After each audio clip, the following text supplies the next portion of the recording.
Hello, everyone, and welcome to the Your Mark on the World show. We've got Shane McKenna here. He's the inventor, founder, and CTO of Ascending Harvest, and he has a plan to eliminate global hunger. This is an exciting thing. I stick around. You don't want to miss this. Welcome to the Your Mark on the World show with your champion of social good, Devin D. Thorpe.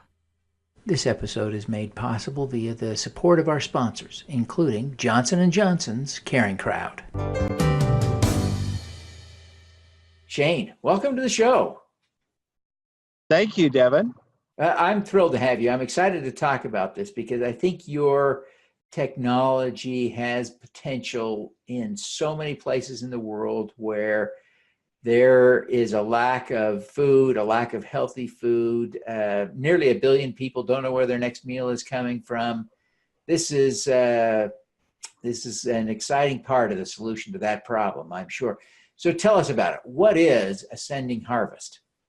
Ascending Harvest, in the simplest terms, our technology is a system that allows people who have never grown food before, who've never farmed, who maybe don't even have a farming tradition in their culture, to follow a few simple basic steps, simple instructions, and our system grows their food for them. They don't have to know how much water to give their plants. They don't need to know how to amend the soil. They don't need to know how to develop the soil so that it holds the water and nutrition delivery for the plants. All they have to do is make sure that the system has water, and the system is also human powered, so it works completely off the grid. They don't have to have electricity or fuel, and it is the world's first human powered hydroponic system, and we're seeking multiple utility patents on the technology because it truly is revolutionary. Oh, this is exciting stuff. You're doing a crowdfunding campaign now on Indiegogo. You've just launched it as we record this, I think, within the last 24 hours, and yet you're already about 10% of your way to your goal. Tell us how you'll use the money. Oh, that's a great question. We are going to use the money for tooling and manufacturing because some of the components that are in our system right now, I apologize, I'm outside, so you may hear this helicopter going over us, but we have to get into some tooling and manufacturing, and then we're going to use funding for pursuing some large grants. There's large humanitarian grants and contracts available for food production systems in the third world through agencies like USAID, Millennial Challenge Corp. We're in conversation with, initial conversation with the Red Cross. We've met with many, many charities. And so the money's going to go towards helping to develop those relationships further, training videos, and our initial setting up our distribution. Fantastic. Shane, what inspired this device? Why on earth did you tackle this project? Oh, gosh, that is a question with a very long answer. So let me try to surmise or to paraphrase and shrink it down a little bit. 31 years ago, I was struggling to understand why famine and hunger even existed because I grew up on an organic farm, and I just couldn't understand why people aren't growing their own food. Well, what I discovered is that there's many people don't have a farming tradition in Africa. Many people had lost their farming tradition through a lot of imperialism and social unrest and political unrest and economic unrest that challenged people to continue farming. And it just occurred to me, we need some kind of a system that allows people to grow food when they don't know how to farm. So I started looking for that because I thought it might be something that I might be able to help innovate in that area. And at that time, there just literally was nothing that existed. And so this has been a very long quest for a question that I asked 31 years ago, and and slowly through my engineering career and my passion for growing food, answers have come to me bit by bit until there was a huge revelation, aha moment about 4 years ago. And so tell us what the device looks like. Maybe I'll ask you to shoot me a photo over, and we'll include that in the video and in the article. But tell us about what the device looks like for those who are listening. So it's a very unassuming package. It's a large plastic bin on top of a smaller plastic bin. And we're actually using off-the-shelf components because it literally saves $12 to $15 to use a mass-produced off-the-shelf component on the final cost. And so we feel that that $12 to $15 could be better utilized by producing more systems rather than having our own custom housing. So it looks rather unassuming. It literally looks like one storage bin on top of another. However, we've got 6 different areas of unique technology inside those 2 bins. And but other than that, it looks like we're using some fairly standard off-the-shelf storage bins as a planter. So when you see it, you probably think, wow, what's the big deal? But is there soil in the system, or is it just water? So this is the beautiful thing about our technology. We have a technology that we call intelligent grow media, and it is our patent pending hydroponic grow media. And hydroponics is growing without soil. However, because of the nature of our grow media and our technology, in areas where they have reasonable soil, it doesn't even have to be good soil, it just needs to be reasonable soil, we add soil into the system for the extra mineral load and some of the extra organic load and some of the fungus and microbiology, the microflora and fauna that's in soil. It helps to support that, although those natural systems are supported whether we use the soil or not. They're just enhanced with soil. So we have a system that's a hybrid. It's both hydroponic and soil if we desire soil. And so we get the benefits of the fast growing and the consistent water and nutrient delivery of hydroponics, and we get the benefits of the additional bacterial support and mineral support available in soil without the liabilities of either. Fascinating, fascinating.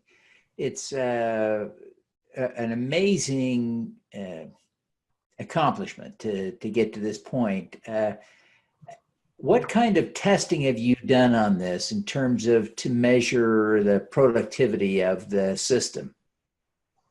So I grow in an organic garden. And when I've been growing in that organic garden, I've been too busy the last 2 summers to be really honest.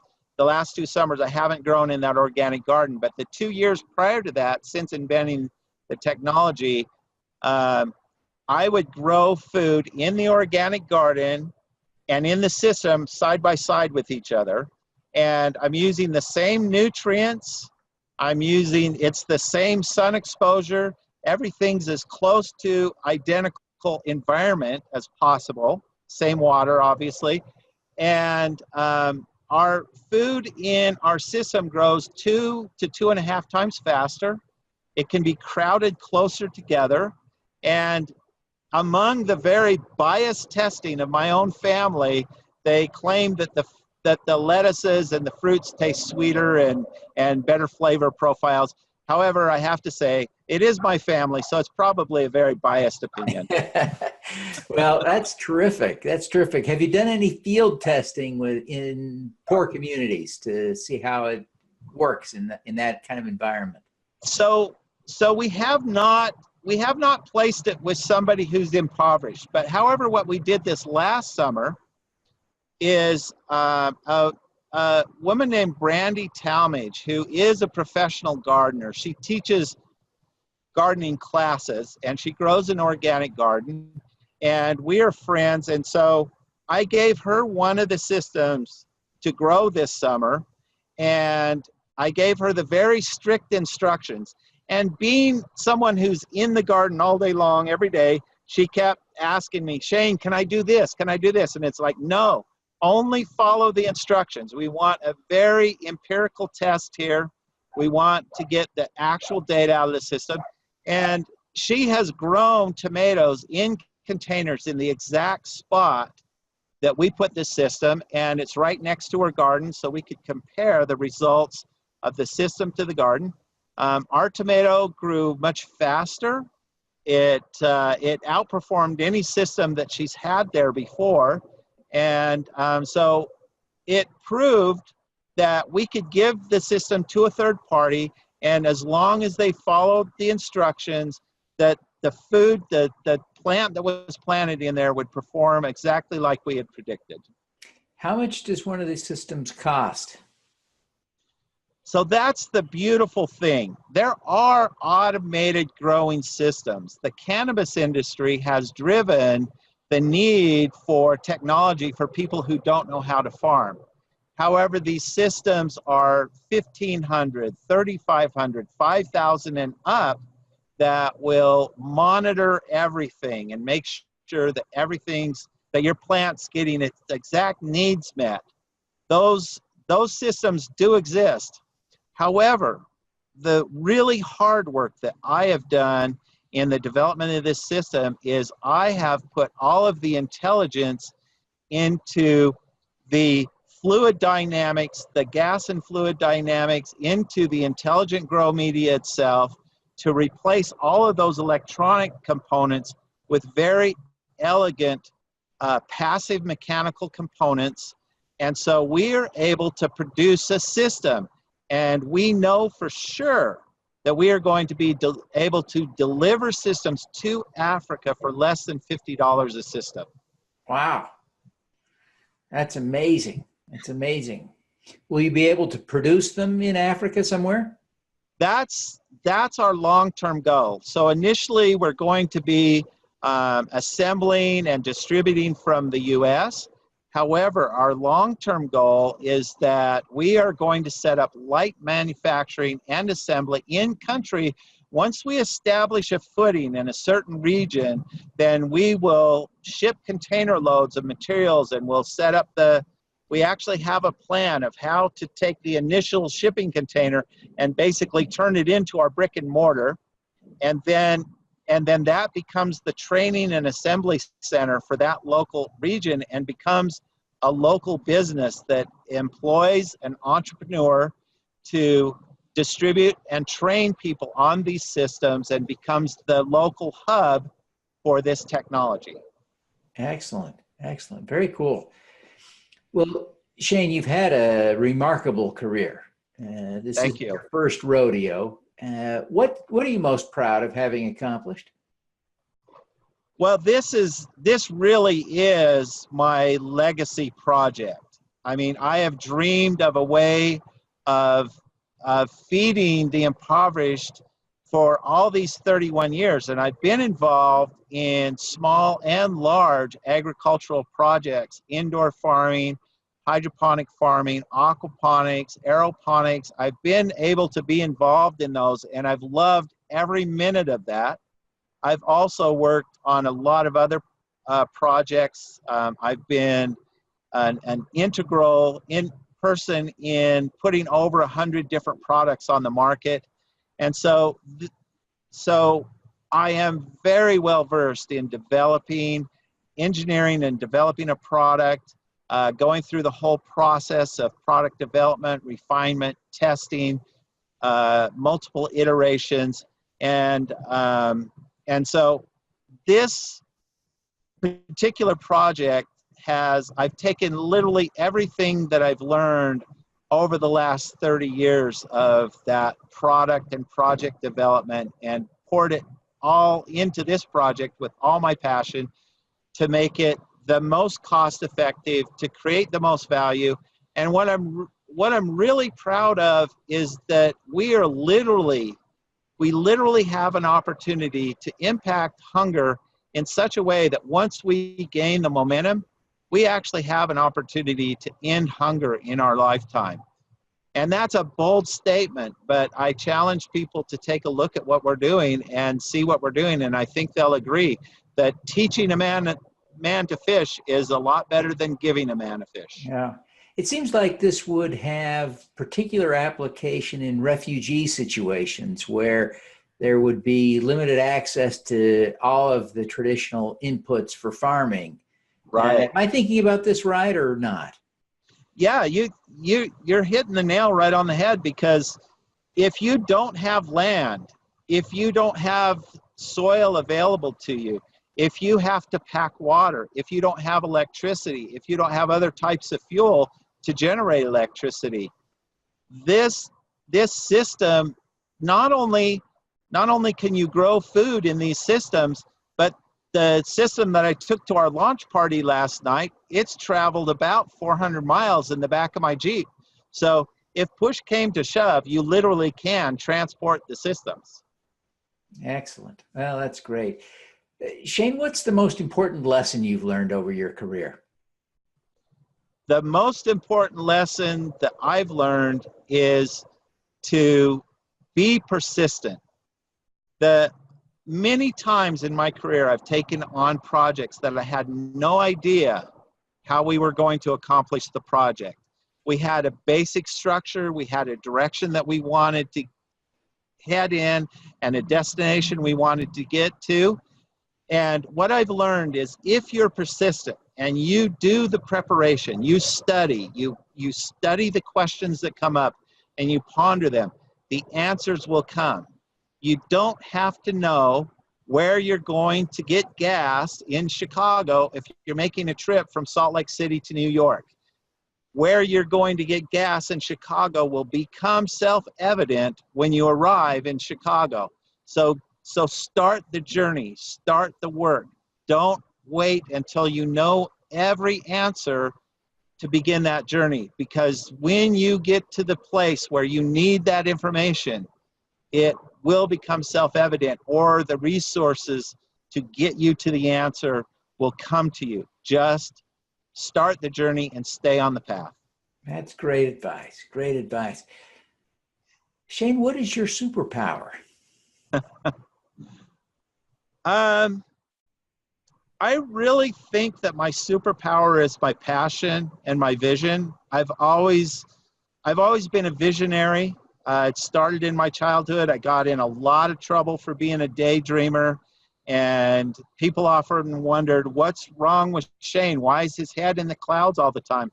But really what that did for me is it trained me how to visualize, how to see solutions, how to see the world in a different way. And so I really think my superpower is the ability to transcend the present place and time and imagine what things could be, and work out solutions that don't exist yet, and work them out in my head. And the beautiful thing is I call myself a solutionist that uses engineering to validate those solutions.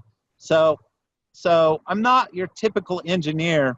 I'm in the world of ideas, and once an idea clicks, then I simply reverse engineer what's already in my head with the engineering tools that are available to us.